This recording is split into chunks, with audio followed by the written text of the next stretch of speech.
The world will never be without music and dance. Even if the world ends, there'll be a party there to go.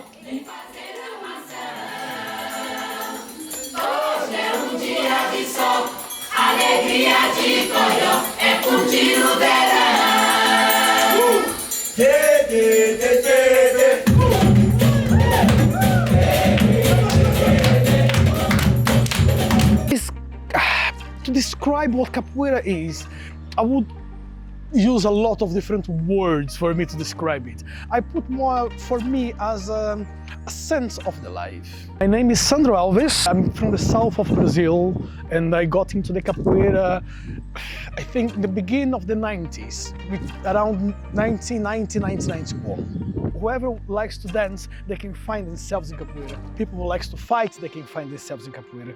People like the music, who like theater, movies, everything you can find yourself in there, in the folklore. But simply your body starts doing kind of magic. If someone asks you how did you do that, you don't even know what has been done. It's showing us that enslaved bodies that were brought to Brazil brought with themselves their own cultures, brought with themselves their own practices. The moment when you can start understand how your body works and you enjoy yourself, the music plays on your own mind. That's why sometimes people call capoeiristas a bit crazy, because they're all the time in a good vibe.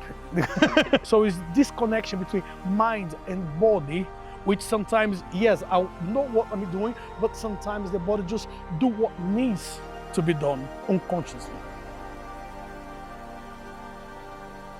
Some questions, but we'll see where the conversation takes us. My name's Bakani Pickup. I grew up in Zimbabwe and I'm a contemporary dance practitioner. So today I've been invited by Belen to sit on a panel with 3 other wonderful artists, and I will be contributing from specifically a contemporary dance perspective on sound, race and movement.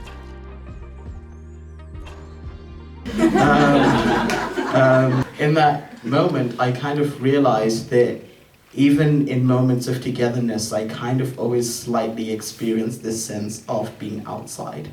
So belonging for me becomes like this really complex thing that I've been trying to navigate, having moved, 14 times in my life? Yes, through movement and through events like this and being embraced by the queer culture here in Leeds, I found this wonderful, wonderful community, and belonging is something that feels alien, actually. In Zulu, they have a saying, "Umuntu, ngumuntu, ngabantu." A person is a person because of or through others. There is something there about not necessarily belonging to groups of people, but the thing that I seem to cherish the most is about feeling connected to other human beings, even in passing, even through community. So even in situations where I might not feel like I belong, or that moving helps me feel like I belong, for a split second when I'm teaching or when I'm talking, there is a moment of eye contact, there's a smile, and those small moments of joy and of jubilation seem to be the thing that helps me feel connected, but not necessarily like I belong in that group, because I think there's a lot of work that has to be done to be a part of something, but that doesn't mean that I can't connect to other people. It's a bit of a Billy Elliot story, I think. I started with music. I was like in a choir as a baby, and I was passing through the building and the door of the dance studio was open. And I was like, oh, I want to do that. Hi, I'm Yuma, originally from Italy. I am of dual heritage, so both Italian and Malian. It's a pleasure for me to be here. I think this conversation needs to happen more often, how we bring healing into community, into movement, into dance, into sound. There is this sentence that keeps coming back in my mind, and is, we come in waves. The power of water, the power of receiving and giving, and the exchange. We come in waves.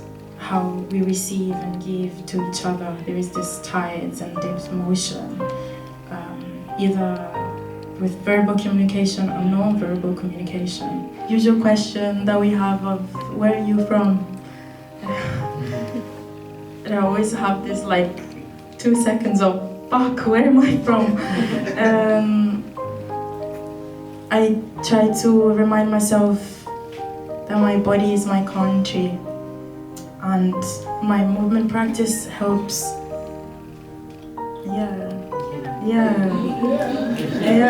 Let that sink in. Let that sink in.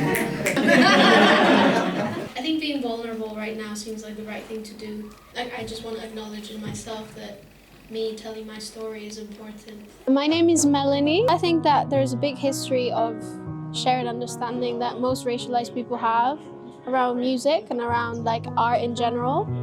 And it's really nice to be like recognized as a knowledge holder, as opposed to like that you don't have to generally have a lot of experience. If you're racialized, you know, like your body knows, you know what you have to say in terms of like your own lived experience. Moved all my life. I left Colombia at age 10 because of the political situation at the time, the violence that was going on. And so movement is something that I value a lot because I didn't grow up in a place where I could go alone anywhere.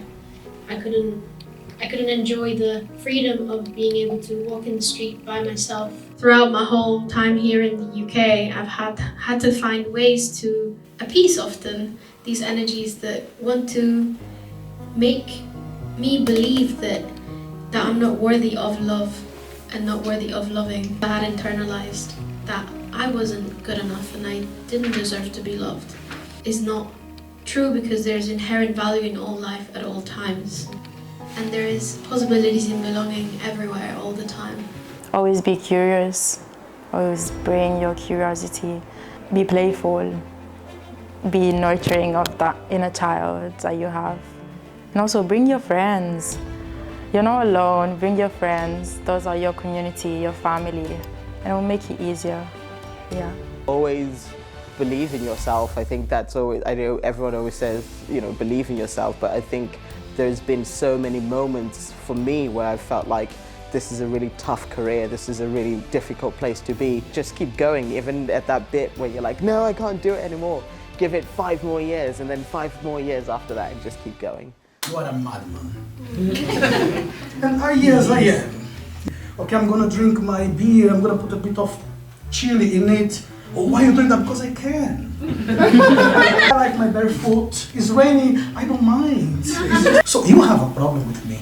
I don't have a problem with people. And if you have a problem with me, it's you who need to sort your problem. You know, at the end of the day, I'm just me.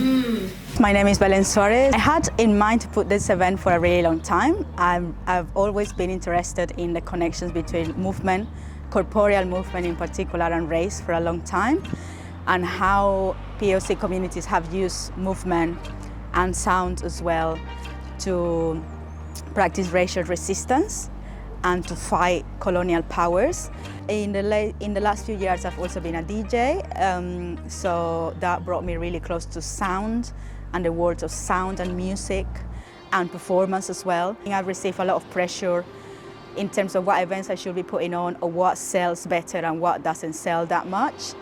But at the end of the day, you need to be proud of every single thing you do. So the thing that matters the most is that you and the people you care about like the things that you're doing or love the things that you're doing.